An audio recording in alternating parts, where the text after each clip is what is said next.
Bismillahirrahmanirrahim.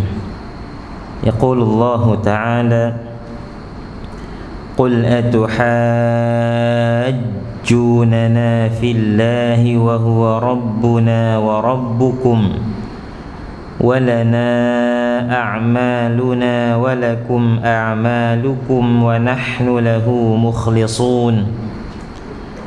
Am taquluna inna Ibrahima wa Ismaila wa Ishaqa wa Yaquba wal asbata kanu hudan aw nasara qul a antum a'lamu amillah wa man azlamu mimman katama shahadatan 'indahu minallah wa ma Allahu bighafilin 'amma ta'malun.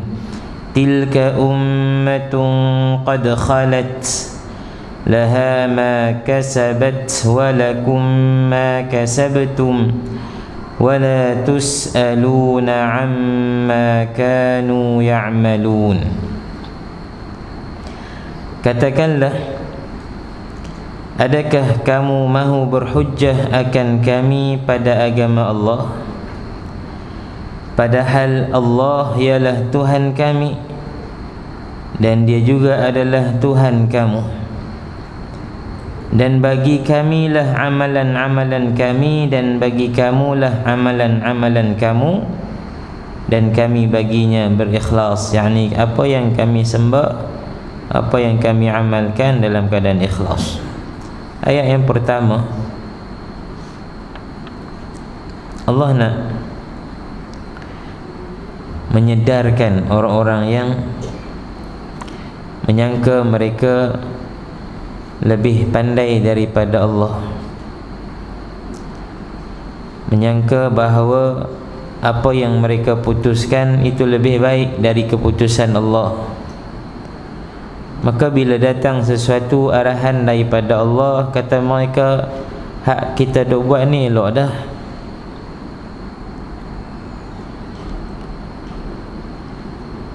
Bila datang sesuatu tegahan daripada Allah, kata mereka, untuk apa ditegah sedangkan dah lama kita buat.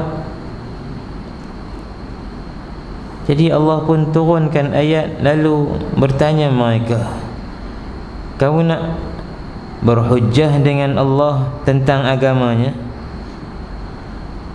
Kamu nak lawan Allah pada ketetapannya? Kamu nak bawa pandangan kamu yang lebih benar, lebih hebat, lebih tepat?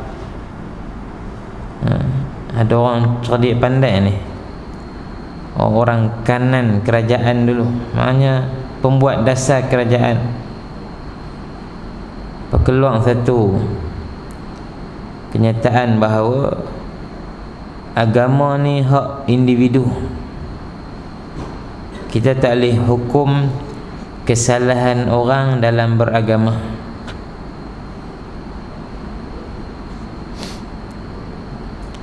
Kalau dia nak tinggal agama, itu hak dia. Cuma kita kesal lah, tapi kita tak boleh buat apa. Orang yang tak mau sembahyang, tu dia dengan Allah. Kita tak boleh buat apa, tak boleh buat undang-undang. Agama hak milik peribadi, dia tak boleh diundang-undangkan. Maknanya tak boleh ada undang-undang yang berpaksi kepada agama atau menghukum seseorang kerana melanggar agama. Ini pandangan Kristian dan juga Yahudi, jelas. Tak ada beza.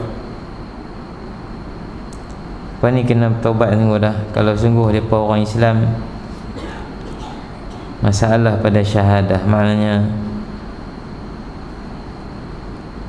kerajaan kena panggil segera, himpun cendekiawan Islam, mufti-mufti yang ada, duduk dengan mereka ni sembang, takut jejah akidah.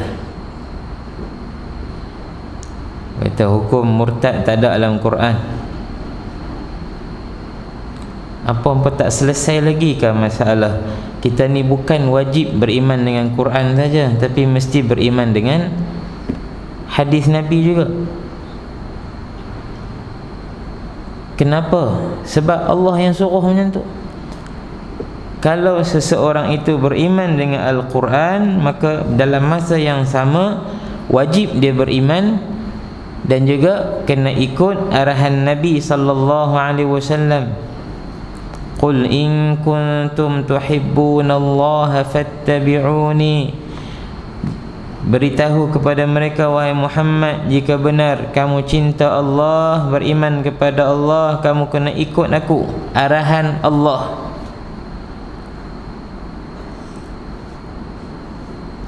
Pun faham sangatkah kita baca Quran? Tahukah kita bahasa Al-Quran dengan jelas sehingga kita kata hukum-hukum ni tak ada dalam Quran, tak ada hukum tinggal semayang dalam Quran kena apa-apa. Tinggal nampak je lah, dia tak mau semayang, nanti dia dengan Allah. Oh, tapi pasal apa? Kalau kita langgar undang-undang kerajaan, depa tak tinggal kita. Kenapa? Saman parking hantar sampai sorak kalau merah. Itu tak banyak RM3 ya saya. Hantar mai oleh kali sorak mahkamah. Kenapa kamu tak biarkan saja kami dengan kesalahan kami, tak apa. Tak usah ligan lah. Kenapa? Kenapa dengan Allah dibiarkan, tak apa kami berurus dengan Allah? Kenapa dengan kerajaan manusia yang kerajaan pun tak betul banyak? Kena patuh sangat. Kena segera tunaikan hak dia, tuntutan dia. Baik. Tak ada hujah di hadapan hujah Allah. Apa yang kita kena buat hanya terima, sami'na wa ata'na. Kami dengar ya Allah dan kami patuh, kami akan buat. Nak komen masalah. Sehingga akhirnya Allah itu tak menjadi Tuhan yang mutlak kuasa je. Boleh dikomplain, seolah-olah Allah itu ada kekurangan. Siapa yang merasakan Allah ada kekurangan, maka dia telah kufur kepada Allah. Bukan calang-calang. Menolak hukum Allah ni bukan biasa-biasa, berat. Tapi kerana kita dah lama terbiasa dengan menolak undang-undang Quran ni, mai zaman siapa pun kira nak tolak.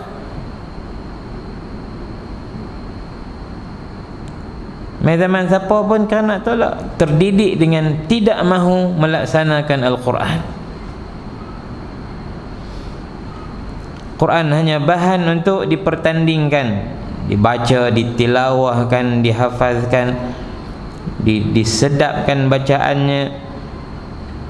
Habis tang dewan tu, keluar tak ada Quran, tak ada. Ya Rabb. Kemudian kata Allah, kalau hangpa tak mau ikut Allah, buatlah apa hangpa nak buat. Bagi kami amalan yang kami buat, moga-moga benar amalan yang kita buat kerana Allah, dan bagi kamu amalan kamu. Tak mau ikut, sila. Hak ni bukan arahan tuan-tuan.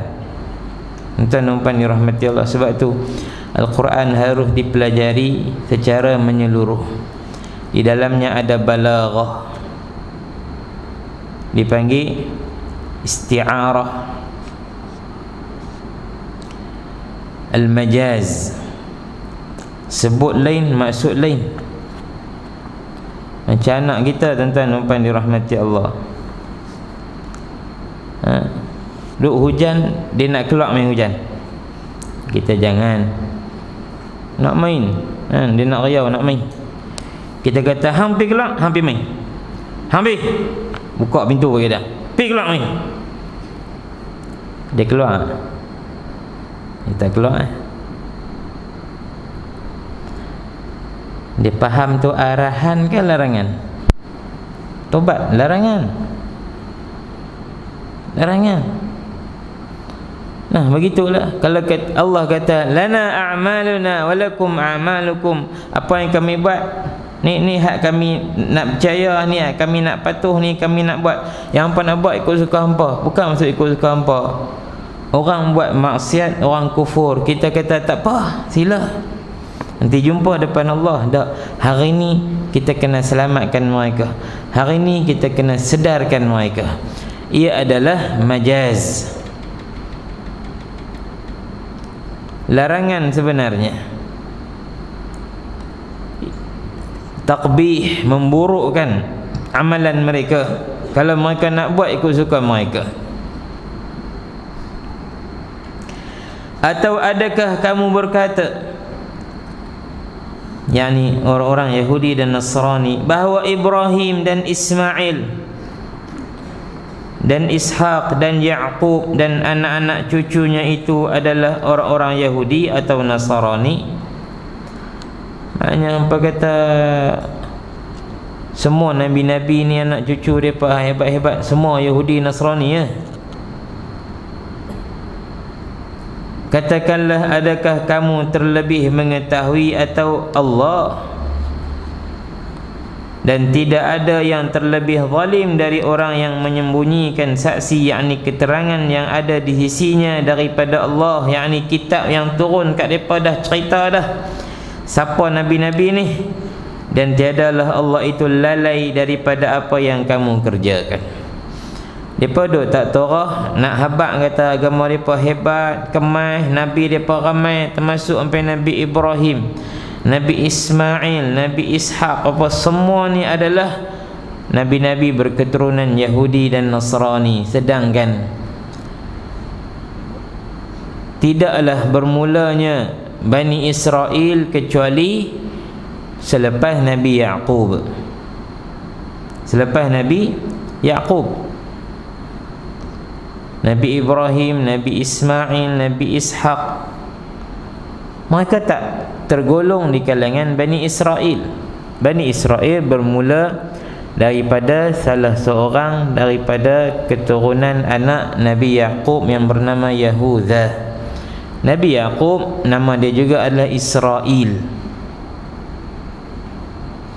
Aduh, mereka memalsukan fakta, lalu memburukkan Nabi kita sallallahu alaihi wasallam. Dia bertanya, ni Islam ni dah berapa orang dah Nabi yang namanya hajak kami ni? Berapa banyak dah kitab yang turun kat hampa?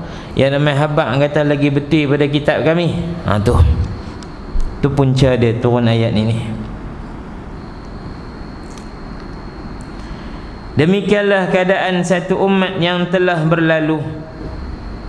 Hanya mereka ni dah pi dah.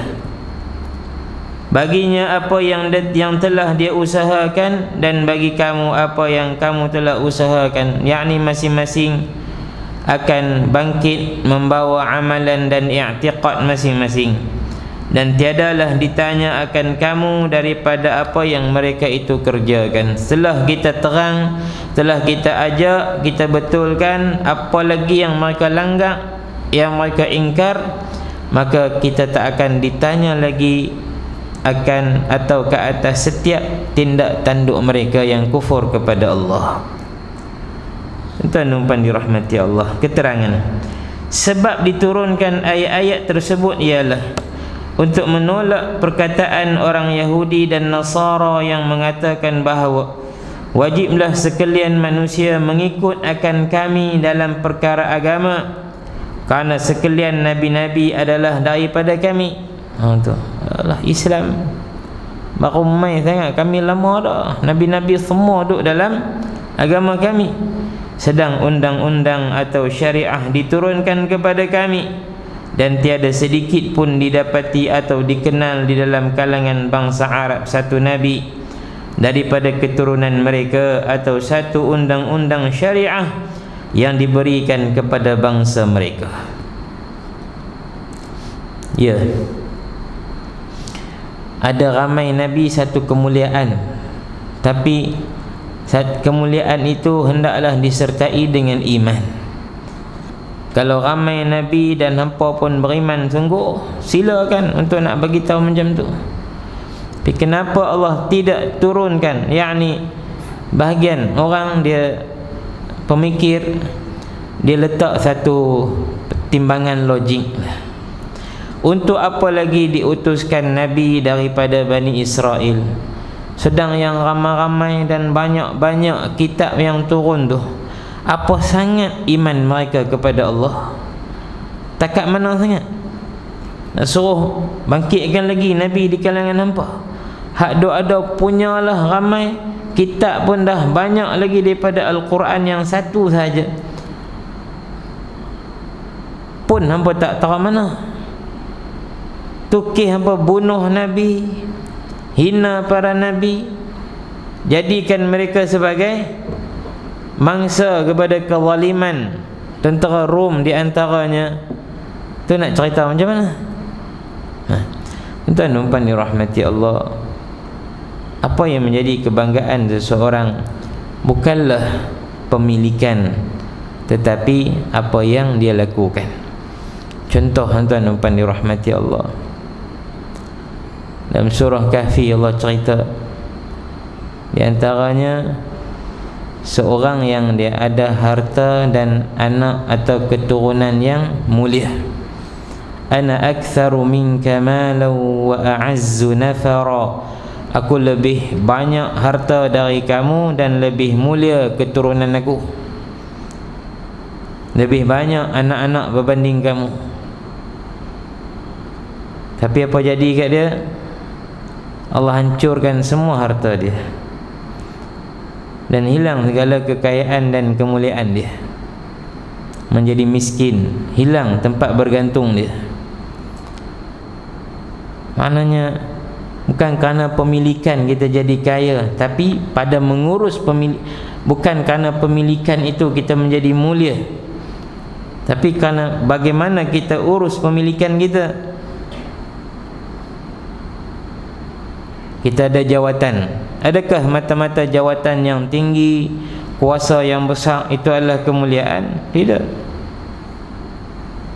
Berapa ramai penguasa-penguasa yang Allah hina mereka ketika hidup kerana mereka tidak beriman kepada Allah, sombong dengan kuasa mereka. Dan lihat bagaimana orang-orang yang Allah pilih untuk memberi kuasa yang cukup besar, kerana mereka beriman kepada Allah, mengurus kuasa dengan baik, maka menjadi orang yang tawadhu, melaksanakan tuntutan kuasa itu dengan baik. Nabi Sulaiman alaihi salam sampai dia doa, ya Allah, habli mulkan la yanbaghi li ahadin. Ya Allah, bagi kat aku kuasa yang tak boleh lagi siapa-siapa pun lepas aku berkuasa macam aku. Apa dia tak boleh tunduk? Angin. Dia nak pergi mana? Dia minta angin bawa dia. Jin, ada yang dikerah untuk selam dalam laut, keluar permata. Banna, tukang bina, kira kena bina. Tu kata kalau ada 3-4 jin tukang bina ni, selesai masalah banyak. Masjid tiap hari tu tak. Kalau di pada si Almar ada kat mahat kami memang jin banyak, tapi jin duk kacau. Dia kacau budak lah, Allah. Hak namanya tolong kat bata plaster dinding ke tak ada lagi lah. Dia nak kacau ramai. Ala kulli hal, lihat tawadhu'nya Nabi Sulaiman. Bukan takat dengan orang, dengan semut pun Nabi Sulaiman tawadhu'. Tu hari dia siap tentera dia yang cukup besar, sampai berita kat semut. Semut pun riuh, panggil semua. Dia kata Sulaiman dan tenteranya akan lintas tempat kita ni, masuk semua ke dalam sarang. La yahtimannakum Sulaiman wa junuduh. Jangan biar kamu dipijak, diinjak oleh Sulaiman dan tentera-tenteranya. Nabi Sulaiman Allah bagi pendengaran yang cukup tajam dan memahami bahasa setiap binatang. Kalau faham pun tak dengar, tak ada juga. Nak dengar semut cakap, oi, Pernah tuan dengar? Dia pembang tengok buah mikrofon betul-betul mulut dia cakap apa?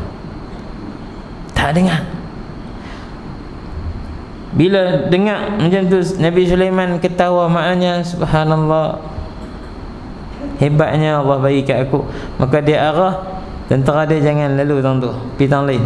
Kalau depa masuk lubang pun, kalau hampa duk latam atas tu, selesai juga, pikut lain. Iskandar Zulqarnain sampai di satu tempat kediaman Ya'juj dan Ma'juj. Orang kampung sekitar itu mai minta tolong. Mereka kata kami nak bagi upah. Fahal naj'alu laka kharjan ala an taj'ala bainana wa bainahum sadda. Mahu tak kami beri upah kepada kamu untuk kamu bina satu tembok menghalang antara kami dan mereka itu, Ya'juj dan Ma'juj. Dia kata tak payah, apa yang Allah bagi kat aku cukup banyak dah. Ni memang raja aku. Bukan bina lebih kurang tu ni Zubaral Hadid. Dia minta semua tentera dia yang ramai tu pergi cari besi, logam apa semua hak boleh dilebur. Ni bukit Ya'juj Ma'juj duduk di tengah ni, ditembokkan macam tu. Atas pun tak boleh keluar, bawah tepit semua tak boleh keluar, hinggalah Allah izinkan sebelum kiamat.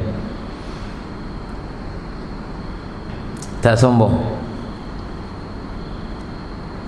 kita, ya, apa sangat kita tu pun nak buat undang-undang sampai tak mau tanya.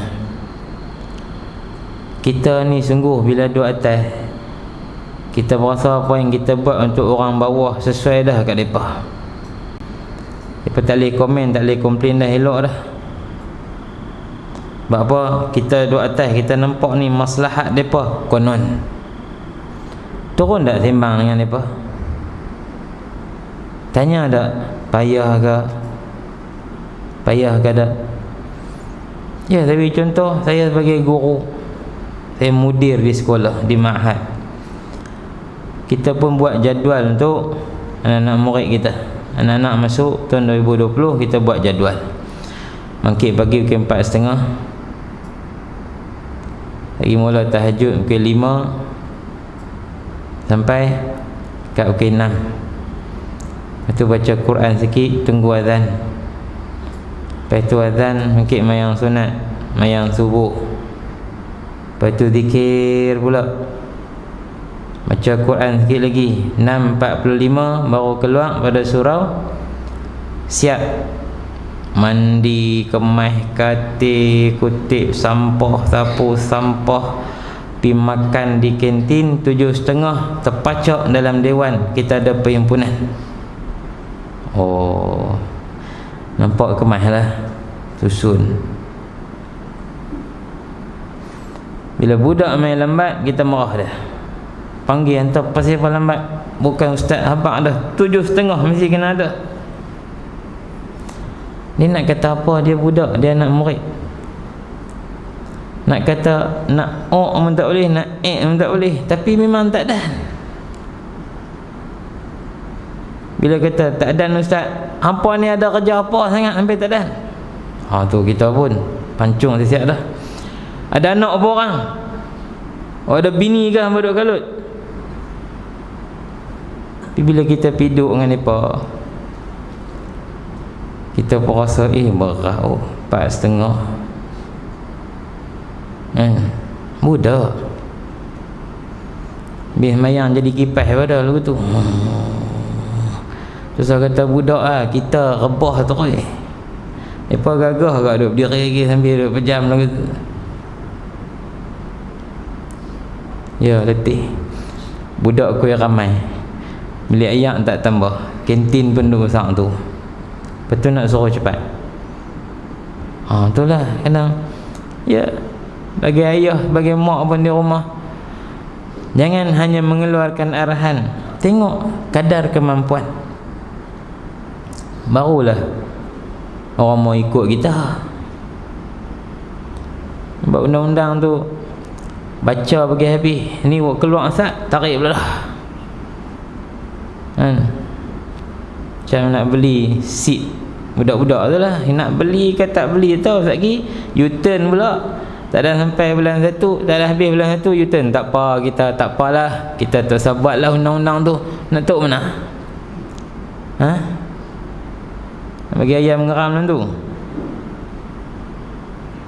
Duduk kampung tak apa, duduk taman. Anak ni sat ya besar. Tuan tengok baju baby dulu kan. Anak kita punya beli, kita seronok nak tengok. Lepas tu berapa lama dia pakai? Kata loh, hang ni besar dah noh. Allah lah. Takkan ada halus lu gitu. Dia simpan baju anak sulung sampai anak nombor 3. Hang pakai hak tu lah waktu baby bukan. Apa nak tanya? Sat. Kata besar. Tok tak mana dah. Buat undang-undang, fikir bagi elok. Kan? Fikir bagi elok. Tak apa suruh syarikat kereta buat siap-siap dalam tu, kerusi baby. Selesai. Kan? Seat belakang baby semua. Hak tua duduk depan, yang zumbat lah. Kalau 3 orang tua, 3 orang lah duduk depan tu. Tuan-tuan dirahmati Allah. Ya, siapa pun buat undang-undang nak bagi elok. Tapi bukan semua undang-undang yang manusia buat boleh jadi elok. Kena perhati elok. Tapi bila Allah yang turunkan undang-undang, pasti elok. Kerana apa? Kerana dia Al-Azizul Hakim, sangat bijaksana. Kalau ada orang yang menyatakan tak sesuai, berarti dia telah merobek dan merosakkan sifat kebijaksanaan Allah. Ini hukumnya sangat dahsyat. Nah,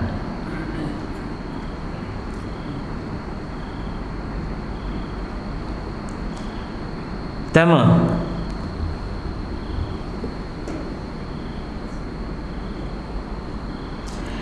kepercayaan orang-orang Yahudi dan Nasara. Ayat 139 menyatakan kepercayaan orang-orang Yahudi dan Nasara, iaitu adakah kamu orang-orang Yahudi dan Nasara mendakwa agama yang benar itu ialah agama Yahudi dan Nasara, hingga kamu berkata pada satu masa, tiada masuk ke syurga melainkan sesiapa yang beragama Yahud dan Nasara, dan pada masa yang lain pula kamu berkata hendaklah kamu jadi Yahudi atau Nasara supaya kamu dapat petunjuk.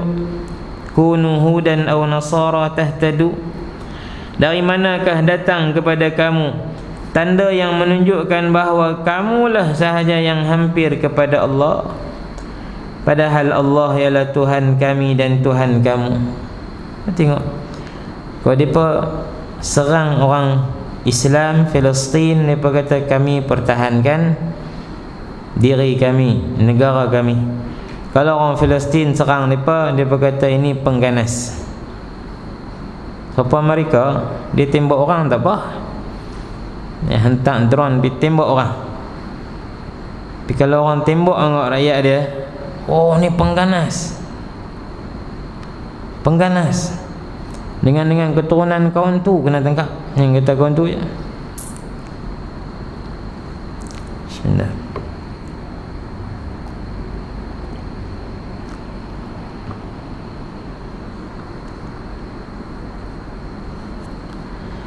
Samalah halnya orang-orang Yahudi. Bahkan Tuhan sekalian makhluk, dialah yang menjadikan dan kita sekalian kejadiannya. Maka dengan yang demikian, apakah perbezaan antara kami dan kamu? Sesungguhnya tidaklah ada perbezaan antara manusia melainkan dengan amal-amal. Hanya keturunan apa? Oh dulu awal hampa Nabi, lepas itu pun Nabi lagi, kemudian Nabi lagi, kemudian Nabi lagi. Lalu kamu jadi mulia hanya kerana keturunan tanpa amalan? Tidak. Tidak.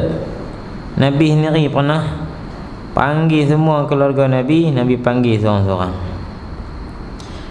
Nabi sebut nama pak nakan Nabi, wahai pak menekanku sekalian, beramallah, karena kamu akan masuk syurga dengan amalanmu, bukan dengan hubunganmu dengan aku. Sehingga dia kali dipanggil, wahai anakku Fatimah, beramallah kerana engkau akan masuk syurga dengan amalan engkau, bukan kerana hubungan kamu anak, aku ayah kamu. Tu Nabi.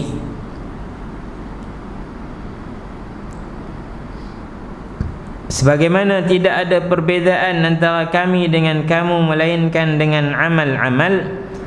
Bagi kami amalan kami, dan bagi kamu amalan kamu. Kami beramal dengan tulus ikhlas dan menuntuti keridaan Allah semata-mata. Adapun kamu memang berpegang dan bersandar kepada orang-orang salih yang terdahulu, dan kamu sangka mereka akan menolong kamu, sekalipun kamu telah berpaling daripada perjalanan, yakni daripada cara hidup mereka. Padahal orang-orang yang terdahulu itu tidak menghampiri diri mereka kepada Allah, melainkan dengan amal-amal mereka yang baik. Hanya mereka yang hebat dulu. Hebat kerana mereka dekat diri mereka dengan Allah melalui amalan yang Allah suruh. Maka hari ini jangan dakwa kamilah Islam, kamilah hebat, kamilah itu, tapi tak buat apa. Apa amalan untuk kita banggakan? Dan dengan kepercayaan mereka yang betul, maka ikutlah kamu akan perjalanan mereka itu, tentu kamu pula mendapat bahagia. Jadi untuk bahagia macam mereka, buatlah apa yang mereka telah buat, yang Nabi-Nabi kamu buat. Buatlah seperti itu. Jangan hanya nak bongkak, sombong, menunjuk-nunjuk bahawa kamulah orang agama, orang yang ada kitab dari langit, Nabi-Nabi yang ramai. Kesimpulannya bahawa semangat atau roh agama ialah tauhid, dan sendi dasarnya ialah ikhlas yang disebut sebagai Islam. Dan apabila hilang tujuan ini dan tinggal rupa-rupa atau gambaran amalan sahaja, tidaklah lagi memberi apa-apa faedah. Tu kita duk pikir tu lah. Takut ya Rabb, moga-moga Allah jaga kita. Ada bab tauhid. Saya pergi cari hujung tahun lepas, cari satu kitab aqidah tauhid untuk dijadikan muqarrar atau silibus di sekolah. Kami dulu di pondok mengaji matan Ummul Barahin. Matan ni agak berat, tak ada guru yang mampu ajar, kecuali yang pernah belajar dia boleh ajar. Kami mengaji dulu tapi nak ajar semua, letih, tak boleh nak buat apa. Ni pun dia perbuh kat saya 5-6 subjek reban. Nak main tadi ni duk kira bersilat, bertepih. Bini tanya, abang larat ke? Mula tu. Lagi anak pula, bapa nak pi ke? Bapa tadi ni pi pasang paip lah, pasang pam. Tembok ayak, tasik ayak banyak, tapi nak naik tak boleh sebab tak ada pam. Cari pam tadi nak tembok jalan berabuh sangat. Sampai ke 6.30. Lagi syok pula sebab 2-3 hari dah tak main kuliah. Oh, dia jadi balong lah, ya Allah. Tu kata nafsu ni bila dia seronok dengan satu, dia akan tuntut. Tu hari Rabu tak pergi. Lepas tu kata hari Khamis pergi kot. Start kita ada hajat di sekolah, ada pelajar sakit, batai tak pergi. Hari Jumaat tak pergi juga. Hari Sabtu pun tak pergi. Mai syok tak pergi naknya. Tak gaduh kelang kelibut. Allahu Akbar. Tapi itulah, subhanallah, Bila pergi tengok kitab tauhid ni punya banyak, nak cari hak mana satu sesuai dengan tahap depa lah ni lah apa semua. Maknanya di segi ilmu tauhid tak usah bimbang, kitab cukup banyak. Tapi di sana adakah orang-orang yang benar-benar mentauhidkan Allah? Berapa ramaikah orang yang benar-benar mentauhidkan Allah? Itu yang kita takut. Dalam kita duduk mengaji pun, bila kita ditimpa kepayahan, kesusahan, kita tak cari Allah dulu, kita cari orang. Terus tenang dengan orang. Subhanallah. Betul. Ya. Kami setiap hujung tahun bulan 12 ada seorang hamba Allah ni, dia akan sumbang zakat. 2 tahun dah dia sumbang. Bolehlah zakat ni kira nak tampung hutang-hutang hujung tahun ni selesai, terang masuk tahun baru. Tahun baru ni pun kira insya-Allah ada kan. Ambil barang hutang lu apa semua. Atau dia abang minta maaf tahun ni ada komitmen lain. Kita terduduk. Tu kata sebab apa? Harap kat orang. Ya bukan salah dia, tu hak dia. Hak dia. Salah kita sebab apa? Kita duk harap apa yang ada di tengah orang, bukan di tangan Allah. Siapa mengadu kat abang-abang semua tahun ni tak ada rezeki kita insya-Allah. Jadi hutang banyak. Nak masuk sekolah, anu tak siap, ani tak siap. Isteri kata saya insya-Allah Allah Maha Kaya. Kau betul balik, cerah balik. Duk sat Allah Ta'ala. Sungguh. Maknanya hati kita tu dengan siapa kita terikat. Ya Alhamdulillah, adalah walau tak banyak, kau nak mai tumpang lagi, selesai. Walau bernapas tak tahu ni, tapi Alhamdulillah masuk tahun baru dengan tenang. Ya Rabb, ya lagu tu lah kalau tak nak stabil. Tuan-tuan dirahmati Allah. Jadi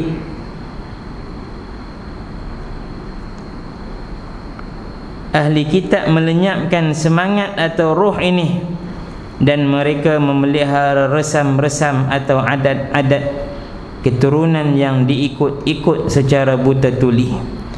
Karena itu tidaklah mereka hidup di dalam beragama. Sedang Nabi Muhammad sallallahu alaihi wasallam datang untuk menghidupkan semangat itu dan menyempurnakan syariah nabi-nabi dengan syariahnya yang baik untuk segala manusia di segala masa dan tempat. Yang Nabi bawa penyempurna kepada apa yang telah ada, sesuai untuk semua bangsa, semua manusia yang hidup dan semua zaman yang manusia berada di dalamnya. Wallahu a'lam. InsyaAllah keterangan yang kedua, menzalimi diri sendiri, nanti kita sambung. Sallallahu ala sayyidina Muhammad wa ala alihi wa sahbihi wa sallam. Alhamdulillahi rabbil alamin. Assalamualaikum warahmatullahi wabarakatuh.